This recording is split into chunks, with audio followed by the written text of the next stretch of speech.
So they said to me, Ben, go to Australia and sample a full-bodied Kelly Brook. Naturally, I was up for the challenge, but I've done some digging, and we're not talking the glamour model Kelly Brook, we're talking the vineyard Kelly Brook. And obviously I know absolutely nothing there is to know about wine. The other Kelly Brook I'm pretty hot on, but wine, I know nothing. So instead, we have Phil here. Phil, good to see you. Thanks, Ben. Thank you very much for inviting us down, because this is kind of an idyllic setting. As I say, I know nothing about wine. So what are the top 3 things someone should know about wine tasting and well, looking out for a good wine, really? Oh, top 3 things I would suggest when the wine is poured, be sure to swill the wine around and put your nose in the glass and get a good sense of the smell of the wine or the aromatics of the wine. That's a really important one. If it doesn't smell any good, it's probably not going to suit you as a wine style. Then, of course, the taste. Have a taste, swill it around your mouth a little bit, swallow it down, and decide if you like those flavours. Are those flavours for you? There is no right or wrong answer. And of course, the finish of the wine. How does it finish off? Does it make you want to go and grab another glass? And I think they're the important answers to those. What are we going to start with? White wine? We're going to have a look at a couple of quick white wines. The first one is the driest of the 2 whites, which is a Riesling, which is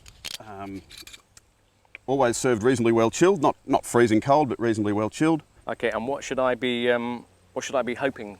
In this wine, we see a lot of citrus, we see floral, we see fresh green apple kind of character on the nose.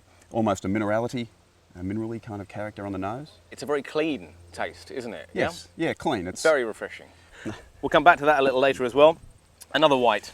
The next one we're going to have a look at is Sauvignon Blanc, which is probably the most popular of the white varieties in Australia at the moment. Sauvignon Blanc is the flavour of the month. Chardonnay was the flavour of the month. Chardonnay deserves a far more recognition than it's getting at the moment. Yeah, that's delicious. Again, very crisp, very clean. Lots of real fruit in that one as well. You often see tropical fruit, citrus character, passion fruit in Sauvignon Blanc. It's really important that it's aromatic. Let's do the reds. Okay, red. Then. Shiraz, 2007. So this is Shiraz from the vineyard directly behind us. Oh, that's a beautiful bouquet, isn't it? That's a really... Well, it's kind of loaded with dark berries, and the smoky character is often related to the toasty character that we get from the barrels that we use and we age the wine in. Phil, that is superb. Thank you very much for the meantime. We've done the tasting. Now let's go see the science behind the wine. Well, now it's time for the geeky bit, and I am a real nerd when it comes to wine, and I can't think of a better place to be than the Giant Steps Winery.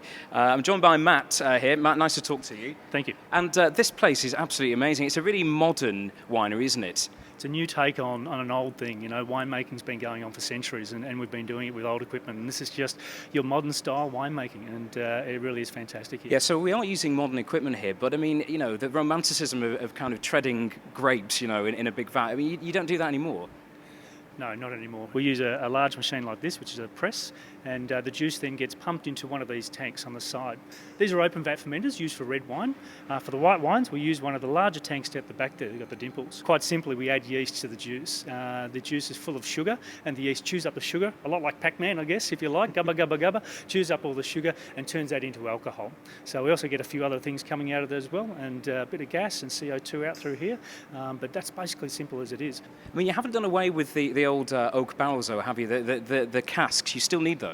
No, it's still an essential part of making wine. We use the barrels actually to add flavour, not to actually age the wine. So once the wine's been in the barrel long enough, and it actually adds structure as well to the wine, once it's in, and then it comes out, and then we can put it into a bottle. Okay, well, Matt, thank you very much. That sounds like a cue to me to go and sample some wine. So let's get back to Ben. Thank you, Andrew. Now, yes, I appreciate I do look like a complete fool, but there is a reason behind this. We're going to do a blind taste test with a few of the bits and pieces that Phil has taught me about wine tasting. Let's see if I can put it to the test. Apparently, what have we got here? We've got some different wines, and I've got to work out which is which, yeah? If you can identify the wines that you looked at earlier today, that would be a good effort. Okay, all right. Well, I'd like to think I can spot the difference between the red and the white, but, you know, stranger things have happened. Pass your number one. All right, where's my mouth? There it is. That I'm going to say is the Sauvignon Blanc, I think. Well, let's try this one. Okay, thank you very much. Yep, that's the. Is it Riesling? Riesling, yeah. Yep, definitely. Oz Clark, if you're watching this, don't worry, you're not out of a job quite yet. Oh, this is the red, without question. Yep, definitely the red. Oaky, full-bodied. How did I do, Phil? I've got to give you 100 out of 100. Are you serious? That is a perfect score. Fantastic. I think you're more talented than you made out. Well, you're a good teacher, my friend. Thank you very much indeed. That was great fun. And we can buy some of these wines here, yeah? Sure can. Right, let's get my credit card out.